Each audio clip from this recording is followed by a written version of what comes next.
How to add money to Venmo. Hey guys, welcome back. In today's video, I'm gonna walk you through the steps on how you can add money to your Venmo.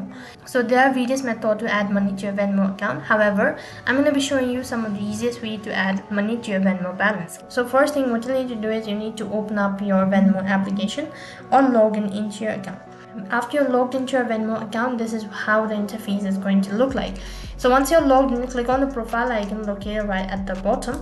Next, you'll be taken to the profile page. Under this page, you need to click on the gear icon located in the upper right hand side corner.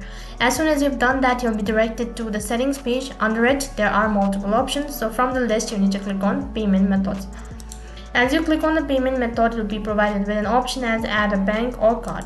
And once again, from the drop-down menu, there will be multiple options such as your bank account, debit card or credit card, or Amex Send. So in order to add from a bank account, what you need to do is you need to make sure that you've already linked your bank account to your Venmo.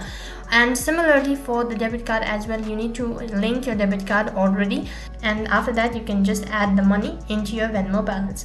So in this way you can add money into your Venmo balance. That is all for this video. I hope the video was helpful. Make sure to like, share and subscribe to our channel. Also make sure to comment down below for any further queries. Thank you for watching. See you in the next video.